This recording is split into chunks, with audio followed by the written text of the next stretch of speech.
You've got one lorry built with British backbone, aimed to claw back ground on Europe. The other, Swedish V8, and loud enough to turn heads 3 lanes over. But when these two titans clashed in the 70s and 80s, it wasn't just about noise. It was about who really ruled the long haul. Let's rewind to when haulage was loud, gritty, and brutally competitive. On one side, you had the Scania LB140 V8, launched in 1969 and built through 1974. This thing was a game changer. It was Scania's first V8-powered road lorry, packing serious power and presence into a clean Scandinavian package. At the time, European hauliers were hungry for something that could pull heavier loads faster and farther, and the LB140 delivered. It was built around a 14-litre V8 diesel, and when it rumbled past, people heard it. If you were on the continent in the 70s, this lorry was the king of the road, no question. But back in Britain, things were looking shaky. The domestic industry needed a comeback. Enter the Leyland Roadtrain. Rolled out in 1980 as part of British Leyland's push to modernise and fight back against the growing popularity of Volvo, Scania, and Mercedes. And to be fair, the Roadtrain was no slouch. It came at a time when Leyland desperately needed to prove it could build something that wasn't just functional, but competitive. It started life with the TL12 engine, a modified version of an older design, solid but a bit underpowered. Later versions would step up with Cummins L10 units and even Rolls-Royce Eagle engines, bumping performance and reliability. The Roadtrain wasn't just a patch-up job, it was a complete rethink. Better cabs, more power, a serious effort to claw back the respect British lorries once commanded. So here we are, 2 decades, 2 very different approaches. One, a bold Swedish leap into the future. The other, a British revival effort with grit in its gears. Now let's get into what really matters when you're staring down a steep hill with 38 tons behind you. Power. The Scania LB140 came armed with a 14.2-litre V8 diesel, pushing out a solid 350 horsepower. And more importantly, a heap of torque right where you needed it. For its time, it was an absolute beast. The engine wasn't just about numbers, it was about feel. Drivers talk about that legendary exhaust note, a deep, throaty growl that made every motorway pull feel like you were piloting a rolling concert. It wasn't subtle, but it didn't need to be. And because it was built to Scania's famously high standards, the V8 didn't just sound good. It lasted. These engines could rack up massive mileage with minimal drama, provided you treat them right. It became the benchmark for long-hauling, pulling power across Europe. Now, over to the Leyland Roadtrain, which, to its credit, evolved a lot during its production run. Early models came with the T12 engine, which made around 265 horsepower. Decent, but not exactly earth-shattering. That changed when Leyland brought in the Cummins L10 and later the Rolls-Royce Eagle, pushing the top end to around 320 horsepower. Paired with Eaton Fuller manual gearboxes, the Roadtrain wasn't just more powerful, it became more responsive and easier to keep in the sweet spot on hills and motorways. Drivers who got the later spec Roadtrain said they felt like proper contenders, not just catch-up projects. But how did they compare? The Scania LB140 had the edge on sheer grunt, especially uphill with a full load. It was smoother, more refined, and felt less strained at higher speeds. But the Roadtrain wasn't far behind, especially once the Eagle engines came in. Where the Scania was precise, the Leyland was punchy. A bit raw, but solid. As for fuel economy, the LB140's V8 could be thirsty if pushed, but ran efficiently on steady long hauls. The Roadtrain, especially with the Cummins L10, offered a bit more frugality, though it lacked some of the effortless surge of the Scania. In the end, both delivered, but they went about it in completely different ways. Swedish engineering polish versus British brute effort. Alright, so the engines did the hard pulling, but what about the poor souls sat behind the wheel for 12 hours a day? The Scania LB140 came out of the gates with a surprisingly driver-focused approach, especially for the early 70s. It featured a sleeper cab layout that, while basic by modern standards, felt advanced at the time. The ergonomics were tight and practical, switches where you needed them, a steering wheel that didn't fight you back, and a cab that offered just enough insulation to keep the roar of that V8 from cooking your eardrums. It wasn't plush, but it had Scandinavian sensibility, and that counted. You could tell it was designed by people who knew long-distance work wasn't glamorous, but it didn't have to be painful either. Then there's the Leyland Roadtrain, and here's where British Leyland finally stepped up. Compared to older British lorries like the Marathon or the Terrier, The Roadtrain cab was a massive improvement. Better visibility, more space, and crucially, proper insulation. You didn't feel like you were riding in a tin can anymore. The noise levels were lower, and it handled heat and vibration better than anything Leyland had put out before. It wasn't perfect though. Some drivers griped about the plasticky dashboard and interior trim that didn't always age well. Bits rattled, switches felt cheap, but the layout made sense, and it gave British drivers something that finally felt like it could hold its own against the imports. So, who wins this round? The LB140 had a clean, functional cab. No frills, but thoughtfully done. The Roadtrain brought bigger changes for British drivers. It felt like a real upgrade, even if it wasn't built with the same finesse. You could say the Scania cab respected the driver's time. The Roadtrain respected that the driver existed in the first place. So we've talked about power and comfort, but how did these two giants actually feel to drive?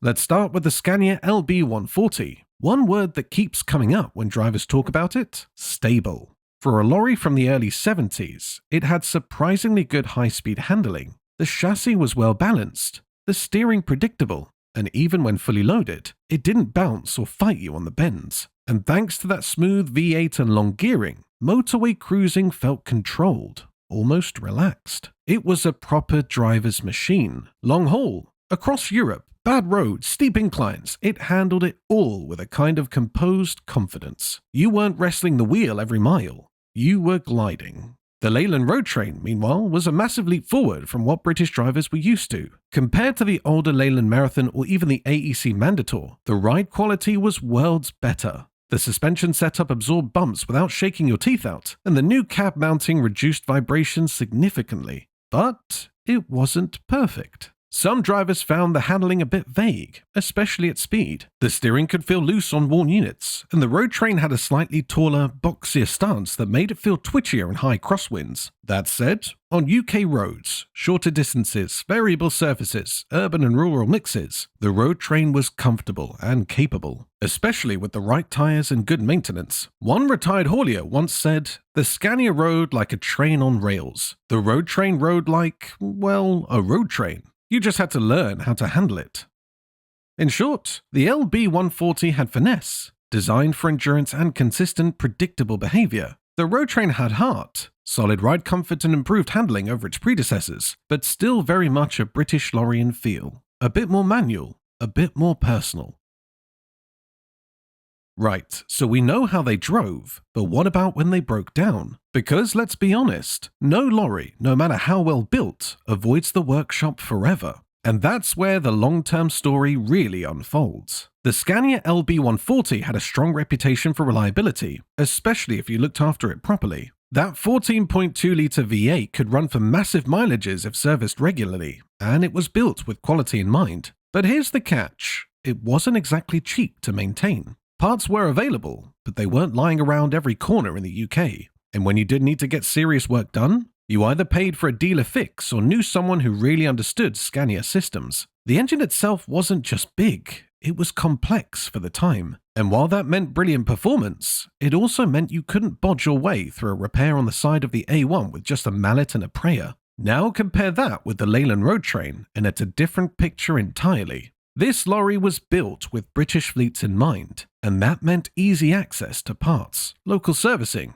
and no need for specialist tools. The Cummins L10 and Rolls-Royce Eagle engines were well-known quantities. Most workshops had dealt with them already, and if something went wrong, there was usually a fix close to home. The Roadtrain's mechanical layout was also a bonus, not over-engineered, not over-complicated. It may not have had the refinement of the Scania, but it made up for it with simplicity and cost efficiency. So what did that mean for owners? The LB140 was built to last, no doubt, but it required investment. The Roadtrain, on the other hand, was a working lorry in every sense: easier to run, easier to fix, and more forgiving if things got rough. Fleet managers appreciated that, mechanics appreciated that, and it played a big part in where these lorries ended up. Now let's talk brass tacks. Who actually ran these lorries and where did they thrive? The Scania LB140 wasn't just a lorry, it was a statement. You'd find them in the hands of serious international operators, hauliers doing long-distance runs across Europe,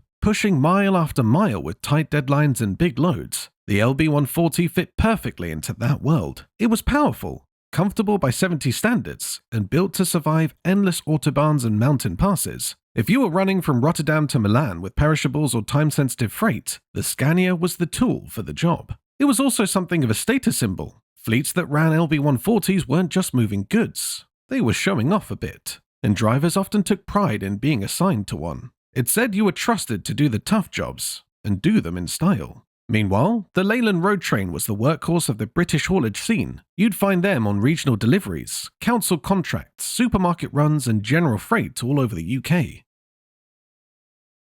Operators like BRS, Wincanton, and smaller independents used them because they were affordable, easy to maintain, and got the job done. The Roadtrain was never flashy, but it was accessible. A lot of fleets could run them in numbers, keep them in-house for maintenance, and train drivers without needing a course in Scandinavian engineering. There's a reason you saw so many of them around the UK in the 80s and early 90s. They made sense. British built, decently spec'd, and perfectly suited to domestic haulage needs. So while the LB140 was the premium choice for big distance work, the Roadtrain was the practical hero that kept UK logistics ticking. Different roads, different roles, same respect.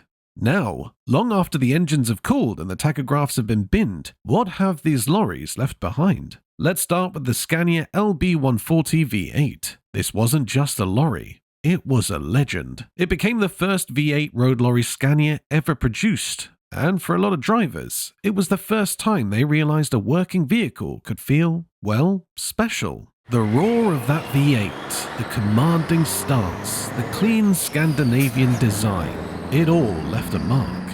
It's why today, fully restored LB140s still turn heads at vintage truck shows across Europe. People don't just remember them, they idolize them. The LB140 set the tone for everything that came after it in Scania's V8 lineage. It wasn't just a milestone, it was a template. Now the Leyland Roadtrain? That's a different kind of legacy. This was British Leyland's final push, the last true heavyweight before DAF took the reins. And despite the chaos behind the scenes, the strikes, the mergers, the politics, the Roadtrain stood tall. It was the last lorry many British fleets could call their own, built at home, maintained at home, and driven by drivers who'd grown up around Leyland's long lineage. You won't find quite as many Roadtrains lovingly restored, but among those who drove them, especially those working in the 80s, there's still a lot of quiet pride. It wasn't perfect, but it was ours, and in the end, that counts for something. So which one left the bigger impact? The LB140 carved out a place in international trucking history. The Roadtrain helped close a chapter in British trucking heritage.